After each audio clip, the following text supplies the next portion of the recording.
This video is about the the main alignments that you're going to use as a graphic designer. Left align, centering, and right aligning. Here's an example that I created. There's lots of different scenarios for these types of alignments. This is just one, but there are some specifics I'm going to mention that are relevant in just about all of them. The first thing I want to mention is that the most common alignment is left aligning. And if you are left aligning and you're thinking like a typographer, you're going to want to hang quotes. So this is an example of a quote being hung. This is a example of a homework assignment. So check this out. Notice that the curly quotes, which are typographer quotes, are sitting outside of this nice clean left alignment. What's great about left aligning is the fact that there's this nice clean line right here. And when the reader reads, they can basically go to the end of the line. This is called the ragged right. This is called the rag over here, which shouldn't be super ragged. The book details that. But my main point is saying that this nice clean line is great because you read across, you hit the end of the line, you come back here like a little typewriter and continue on. It's the easiest way for people to read. This is the easiest. This is the best. No way around it. If you're trying to think about the reader, you're going to left align. Another thing that you'll notice is that I'm using the principle of alignment here with this image. I'm actually using this as a this nice straight line matches this nice straight line. The top of this lines up right here. The top of the bottom lines up right here with all these invisible lines. The only thing that I think is not quite aligning is this area right here, which I probably should have fixed. I think I was messing around with that and should correct it. But this is left aligning, the most common type of alignment. And you do want this to be somewhat ragged over here. You're going to have to live with it. Just try to make it as to not make it super ragged. Let's move on to a different example.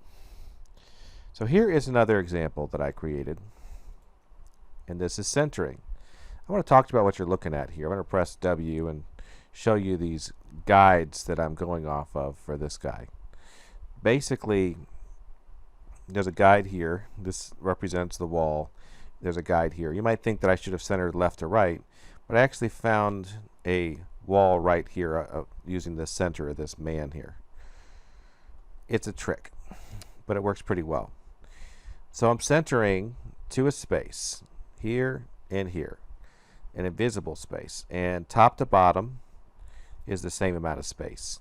The way I do this in InDesign personally is to just draw a box like this one here. I'll pop a color on there, and then I'll hold down the Alt key and make a copy, and here we go. This tells me that this is centered this way, and then I might draw a box over here if I really don't want to rely on the software. Hold down the Alt key, go like this, and check and see if I found the center there. See, there's a text frame here, so pretty much I'm centering up at that text frame. It doesn't have to be 100% perfect. But top to bottom, left to right is something a lot of students get wrong. They kind of just put it there. But the trick I just showed you will help out a lot. Some other points I want to bring up. This is a huge, gigantic, ginormous point that I want to bring up to you about centering.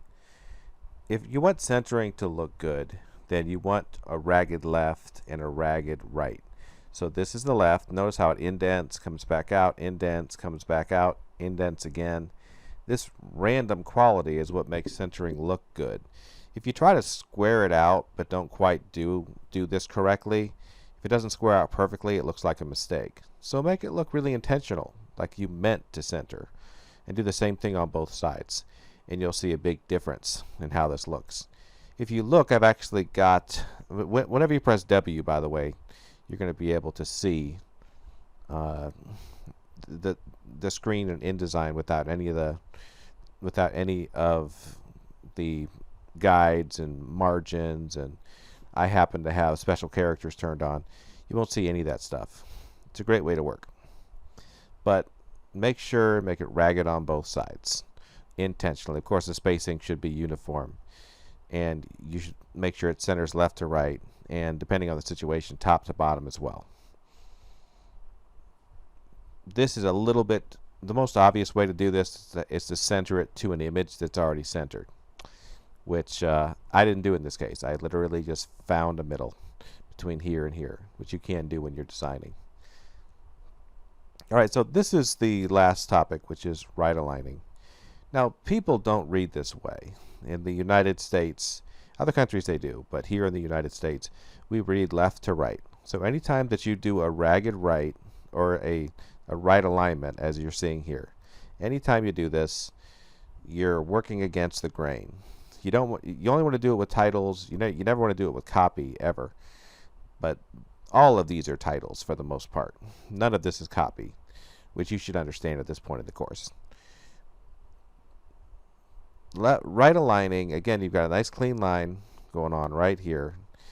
And the cool thing about right aligning is you can still hang the quote, but you don't hang the start of the quote, you hang the last quote, which is what I did here in this situation, which gives me a pretty clean line cutting up through this way. As you can see, cutting up through this way.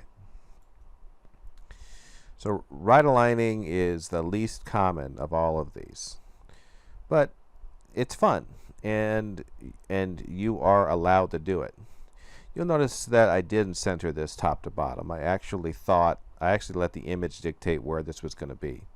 I figured if he was saying this, the words would come out of his mouth, and so this worked out for me. But the truth is, this shoulder made this area much narrower, and his hair juts out right here. So this was just the best spot to put this quote. I want you to notice a couple of extra things that I did. This is all white text, and then I did some gray text right here, which was also intentional. Now this just relates to the quotes, not necessarily alignments, but I do want you to note that I went through some pains to make sure that the quotes are stronger than the author credits right here, and I made sure there was some space added in these spots so that you could tell definitely that the author credit is the author credit, and that it's not somehow accidentally lost in reading this quote right here.